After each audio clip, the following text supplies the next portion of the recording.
As a result, faith in the UN began to diminish. A 1959 Gallup poll reported that 87% of the American people thought the UN was doing a good job. But by 1980, Gallup reported that only 31% felt the UN was doing a good job. Resistance to the globalist agenda was also felt on Capitol Hill. Between 1975 and 1982, Congress received petitions with over 11 million signatures calling for the United States to withdraw from the United Nations.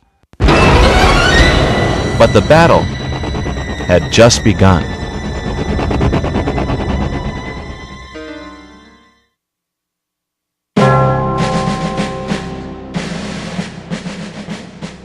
The top planners behind the globalist drive did not underestimate the resistance they would face.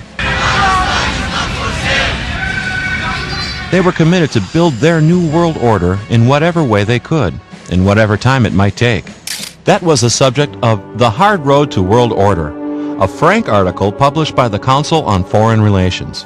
In the April 1974 issue of the CFR's Journal, veteran State Department official Richard Gardner expressed his disappointment that like-minded internationalists had failed to achieve what he termed instant world government.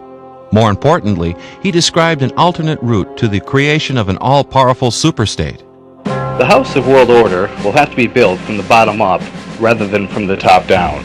It will look like a great booming, buzzing confusion. But an end run around national sovereignty, eroding it piece by piece, will accomplish much more than the old-fashioned frontal assault. Following this approach, the House of World Order architects have adopted a variety of strategies, large and small, to achieve their goal.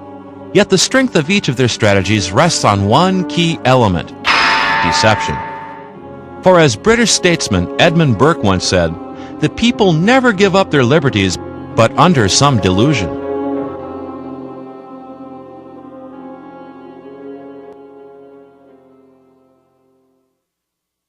In order to pave the way for national governments to surrender any political power to the UN, globalists need more than just a plausible pretext such as solving a crisis. They must also create the appearance of popular support for their plans. For several decades, the UN CFR Axis has been organizing non-governmental organizations, or NGOs, into a force that it calls Global Civil Society. This NGO movement has been developed by the CFR strategists as a deniable asset, for the NGOs must appear to be spontaneous and independent of the power structure. The desired illusion is that the public is demanding change. To drive their agenda forward, the CFR leadership uses the NGO movement as one arm of a giant pincer strategy. The huge NGO network applies pressure on government from below. The other arm of the pincer, consisting of CFR elites inducing political leaders, supplies pressure from above. While NGOs clamor for world governance, political leaders can respond, according to plan, to the so-called public will.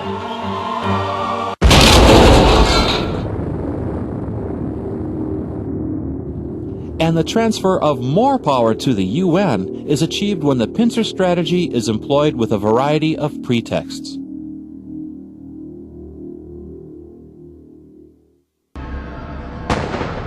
The plan to disarm civilians has been part of the earliest plans to disarm nation-states. The motive is simple. If no nation is allowed the military power to challenge UN authority, then no private citizen or group should be able to resist that authority either. In the 1990s, the UN itself began to take a much more visible lead in this movement. In the UN presentation, Armed to the Teeth, the campaign for civilian disarmament is packaged as a response to a new threat. Suddenly, a global plague of small arms threatens world peace. The small arms crisis is so acute that the United Nations now considers it one of the gravest challenges facing the world. The UN demonizes the widespread availability of guns as the cause of tragedy and death and makes an extreme claim. It's not lawbreakers and terrorist movements that are the problem. It's the gun itself. The small arms are like uninvited guests who won't leave. Once they take over a country, they are virtually impossible to get rid of, for small arms are not fussy about the company they keep. They can murder indiscriminately, men and women, young and old, rich and poor. This UN propaganda aims to persuade viewers that they will be better off, safer, if they allow government to take away their means to defend themselves. Of course, not mentioned in the video is the role of the UN and its revolutionary friends in fomenting much of the aggression described. The UN even goes so far as to cite the Rwandan genocide carried out with machetes as a reason to confiscate civilian guns.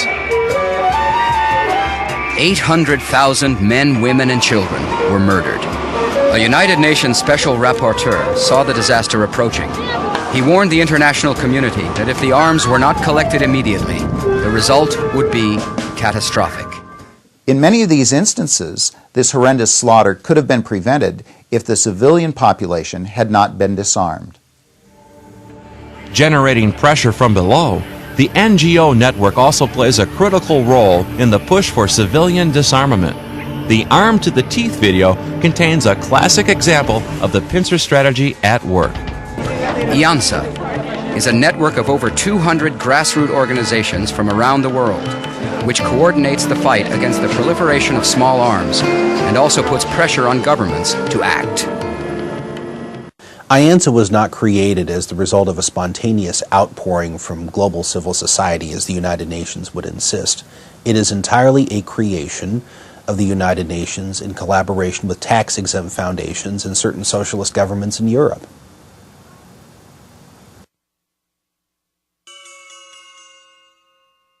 Revolutionary strategists have long recognized that a crisis can facilitate a major change in political arrangements. Among the useful crises, war or the threat of war has always topped their list. The threat of environmental catastrophe is still another crisis being used to persuade Americans to accept a revolution in world political arrangements. Although many Americans have serious concerns about the environment, such genuine concern does not motivate the UN CFR elites. Their object is power. They have no interest in actually solving environmental problems, as that would defeat their objective by removing the impetus for political change. More and more, Americans are being told that global problems require global solutions. Global solutions meaning UN power. History shows that giving more power to government is exactly the opposite of what those concerned about the environment should champion. The most spectacular examples of environmental destruction are those that took place under state control in the former Soviet Union and in its colonies. And it seems to me that people who are genuinely concerned about environmental protection should understand that the last thing we would want to do if we want to protect the environment is to turn over total power to a political elite that can despoil the environment without sanction. By contrast, the best protectors of the environment are private property owners, simply because they have a vested interest. Thousands of years ago, Aristotle pointed out that that which is owned by everyone is equally neglected by all alike. And of course, that principle applies to the question of environmental protection.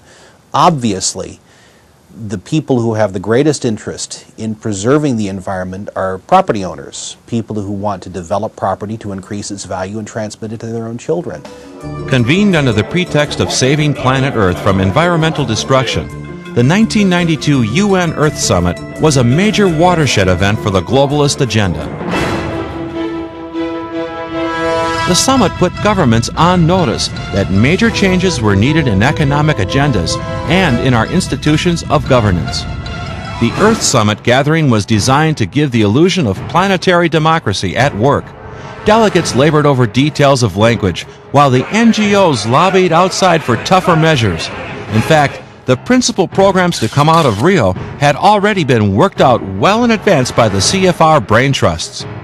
In supporting the illusion of democracy at work, however, UN propaganda portrays the NGOs at Rio as an independent voice representing a cross-section of civil society. The Viking ship Gaia sails here from Scandinavia. bringing 10,000 messages from children of many nations. Here in the Global Forum, non-governmental organizations and environmental action groups hold their own